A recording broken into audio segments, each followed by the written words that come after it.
नमस्कार, आप देख रहे हैं 7 टीवी भारत यूपी बिहार। मैं हूं आपके साथ सुशील गिरीश। 7 टीवी भारत के खास प्रोग्राम न्यूज मिनट में आपका स्वागत है। यूक्रेन के राष्ट्रपति व्लादिमीर जेलेंस्की की व्हाइट हाउस में डोनाल्ड ट्रंप से तीखी बहस के बाद से यूरोप में बहुत कुछ बदलने लगा। अमेरिका अगर रूस के साथ चला जाए तो यूरोपियन यूनियन का क्या होगा? इसी पर विकल्प तलाशने के लिए यूरोपीय यूनियन के 27 सदस्य देश ब्रुसेल्स में इकट्ठा हैं। यूरोपियन यूनियन ले रहा सदस्य देशों की इमरजेंसी मीटिंग। ट्रंप के गुस्से के बीच क्या यूक्रेन से कट जाएगा यूरोप? बात समझनी है तो पूरी सुननी पड़ेगी। वीडियो में आखिरी तक बने रहिए। रूस और यूक्रेन की लड़ाई, इन दो देशों का मामला कम, बाकियों का ज्यादा दिख रही है। हाल में अमेरिकी राष्ट्रपति की खरी के बाद यूरोपियन यूनियन के सदस्य देशों ने एक इमरजेंसी मीटिंग बुलाई, जिसमें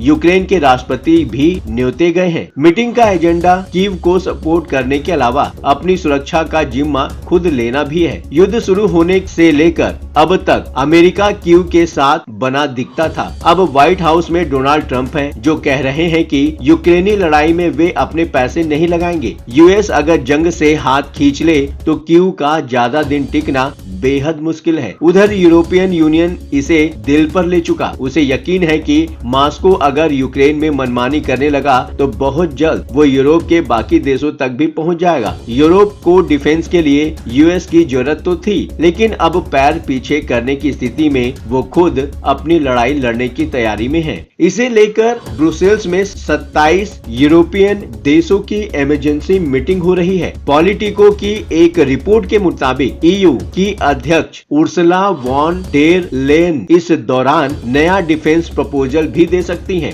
जहां बाकी देश तय करेंगे कि वे इससे कितना राजी हैं। लेकिन इतना तय है कि ट्रंप के मॉस्को के लिए झुकाव ने यूरोप को एक विकल्प खंगालने की तरफ खड़ा कर दिया है। यूरोप को अपनी डिफेंस नीति तैयार करनी होगी। अभी तक वो नाटो पर निर्भर रहा, जिसका अमेरिका सबसे बड़ा फंडिंग सोर्स है। अमेरिकी दूरी बनाए तो यूरोप को अपनी खुद की सेना और रक्षा व्यवस्था तैयार करनी होगी। हाल में ईयू रैपिड डिप्लॉयमेंट कैपेसिटी की बात चली, जो एक स्वतंत्र सैन्य फोर्स हो सकती है। ये लगभग 5000 सैनिकों को फोर्स होगी, जो किसी भी इंटरनेशनल संकट के समय तुरंत फुर्सत काम करे। इसमें लैंड, एयर और समुद्री मिशन तीनों ही शामिल होंगे। उम्मीद की जा रही है कि साल के आखिर तक ये डिफेंस लेयर तैयार हो चुकी होगी। दोनों ही देश मजबूत हैं। फ्रांस के पास न्यूक्लियर वेपन भी है। इस बीच जर्मनी भी अपना डिफेंस बजट बढ़ाने की बात कर चुका। ये दोनों देश मिलकर नाटो की तर्ज पर संगठन बना सकते हैं। हालांकि ये जरा मुश्किल ही है, क्योंकि नाटो में पूरा यूरोप था, जिसके साथ यूएस भी था।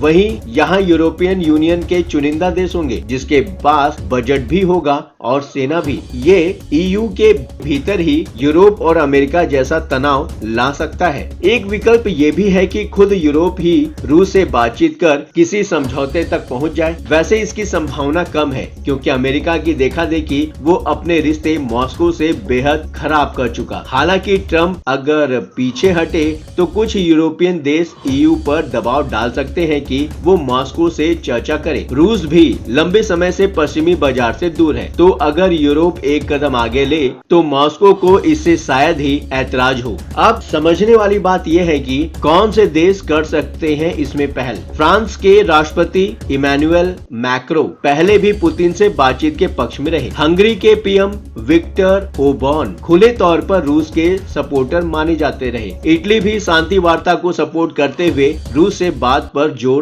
डाल सकता है। ऑस्ट्रिया ने रूस के साथ हमेशा संतुलित रिश्ता रखा, जो अब भी जारी है। लेकिन साथ ही साथ वे लोग भी हैं जो विरोध में हैं। कौन होगा विरोध में? बाल्टिक देश, जिनमें लिथुआनिया, लातविया और एस्टोनिया शामिल है। ये वे सोवियत संघ का हिस्सा रह चुके हैं और रूस को खतरे की तरह देखते हैं। इनकी सीमाएं भी रूस से सटती हैं, इसलिए वे शायद ही कभी पुतिन से चर्चा के पक्ष में आए। फिनलैंड रूस से सीधा बॉर्डर साझा करता है और हमेशा उसे लेकर चौकन्ना रहा। ये यूरोपियन यूनियन को रूस के खिलाफ रहने का दबाव बना सकता है। पोलैंड भी इसी खेमे में है और रूस का कट्टर विरोधी कहलाता रहा। उसे डर रहता है कि यूक्रेन के बाद रूस उस तक न पहुंच जाए। यूरोप के पास एक और कूटनीतिक तरीका हो सकता है। वो नाटो में शामिल दूसरे देशों जैसे कि यूके, कनाडा और तुर्की के साथ संबंध बढ़ा सकता है ताकि अमेरिका पर ही सीधा प्रेशर बनाया जा सके। आर्थिक और व्यापारिक संबंधों का इस्तेमाल करके अमेरिका को राजी भी किया जा सकता है। बता दें कि यूरोपीय देशों में अमेरिकी कंपनियों के बड़े इन्वेस्टमेंट हैं, जिसका फायदा यूरोप को मिल सकता है। Think tank European council on foreign relations Europe की